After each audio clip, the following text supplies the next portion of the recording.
Alright YouTubers, we're back with another fly tying tutorial. Today we are going to be tying a natural sculpin. I like it because it looks like a brown trout, and anything that looks like a brown trout, another brown trout would like to eat. So the first thing we're going to go ahead and do is we're going to lay down a coat of thread about 2 to 3 eye lengths behind the eye. And we're just going to go all the way back to the barb of the hook. And we're going to go ahead and get rid of that tag.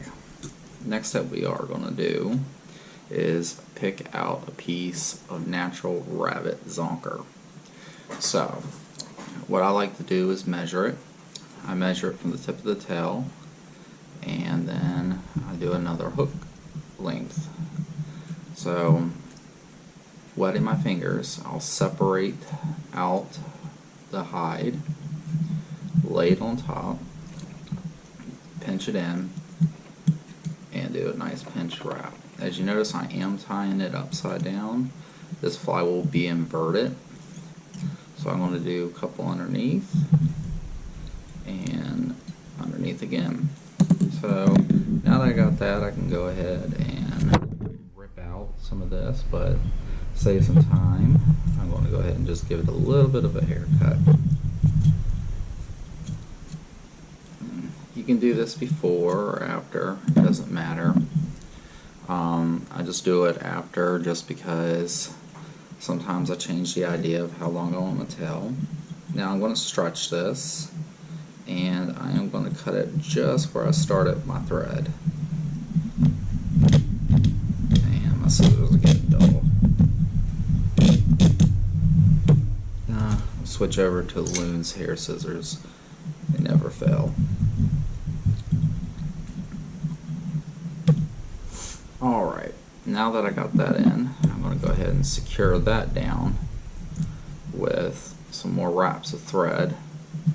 Don't worry about any straggling hair, it'll all be covered up.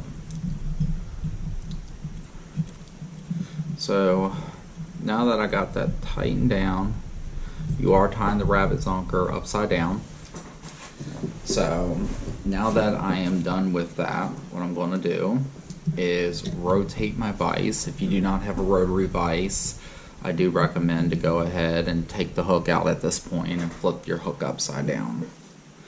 The next step you want to do is take another rabbit zonker, same color, go ahead and pull some hair off to create that nice little area, tie in with, and go ahead and cut it to a point.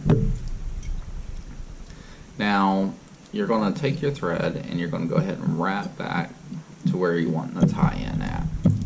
I wrap all the way back to the base of the tail, and that's where I tie in at. I give it a nice couple of good tight turns, and I'm going to advance my thread all the way forwards, just making sure that I will be putting a helmet head on this. Now what you're going to see a lot of people do in sculpted patterns is they're going to go ahead and lay down a little bit of super glue. It's a good idea. It helps secure the hide as it's being stretched and pulled over. So now what I'm going to do is I'm going to wrap it. With every wrap, I'm overlaying the next wrap. It's going to help force the hair back into a more natural position. And I'm stretching as I am pulling.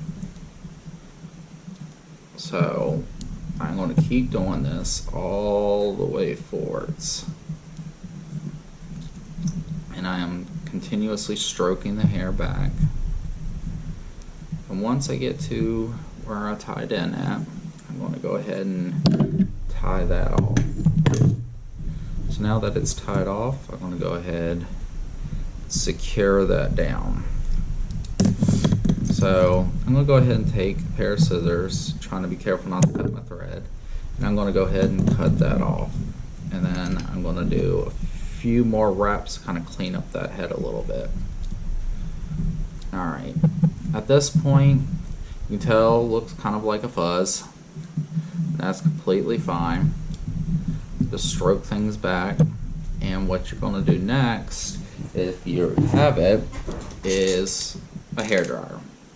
I put this on hot and I put it on high. And I just blow dry it back so it's nice and even. I'm going to keep blow drying it back.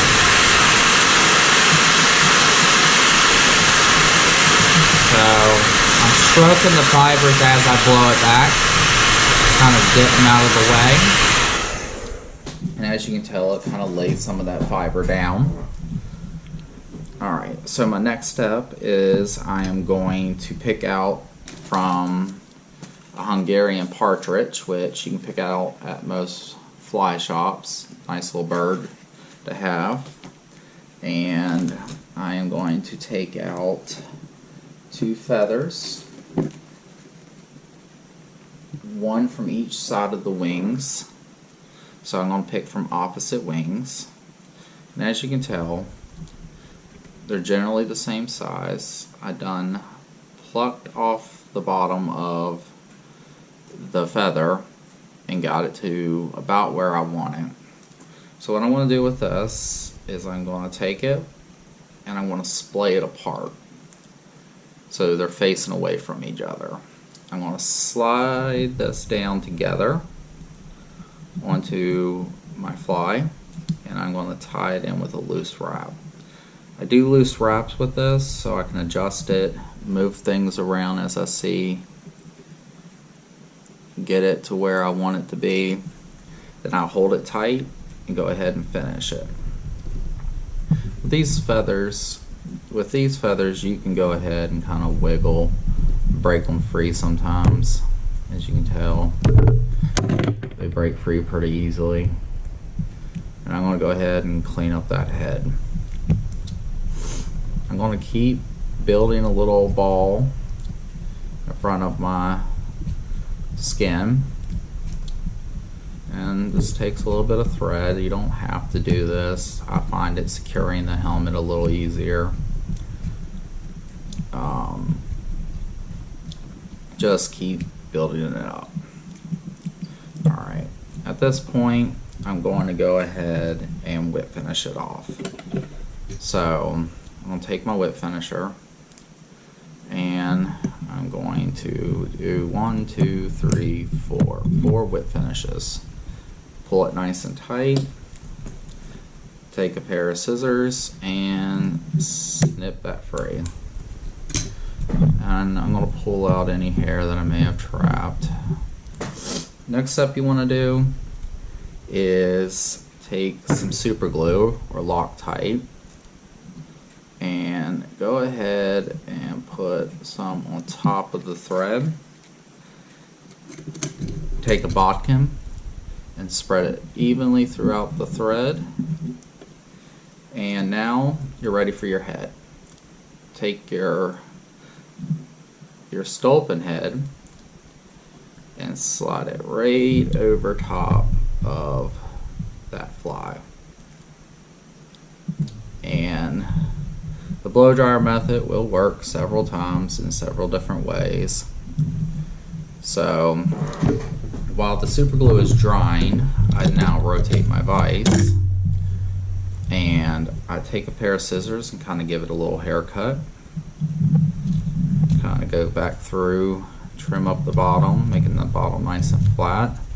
This pattern, they do have a kind of a lighter stomach, so I'm trying to trim down a little bit to the hide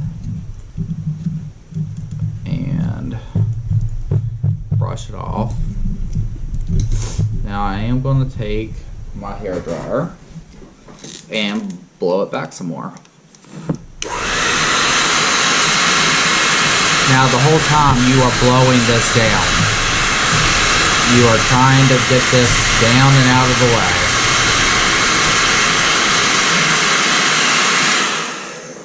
You're trying to get that body to form just right.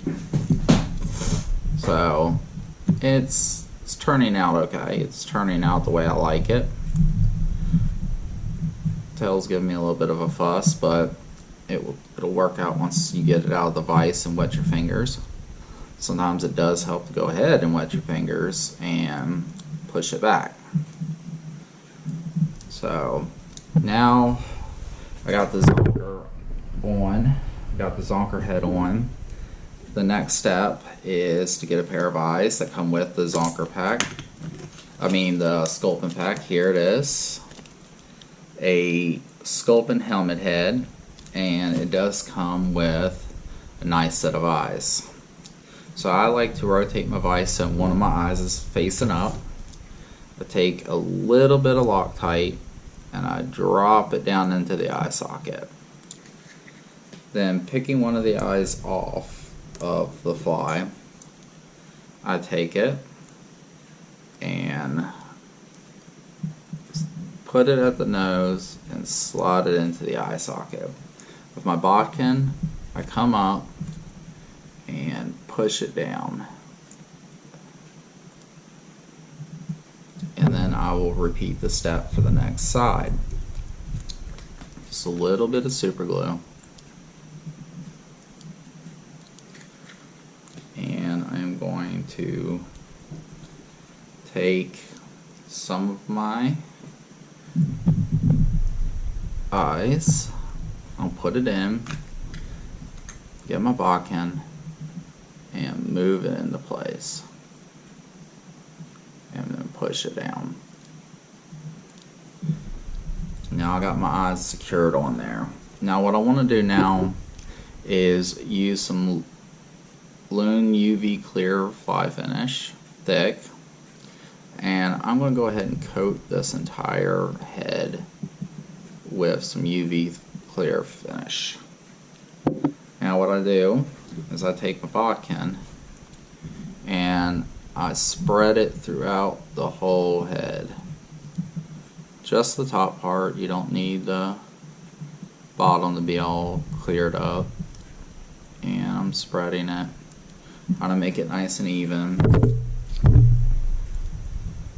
And once I get it where I like it, where it's got a nice little shiny head, I take a UV torch and I shine it down on the eyes and head.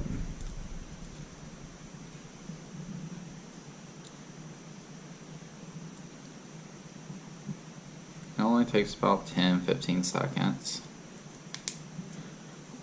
And now I've got a nice shiny head. I'm going to do the hairdryer trick one more time, but this time I'm going to take the fly out of the vise, hold it, and blow it back. Now while you're blowing it back, you can see that this fly has a lot of movement.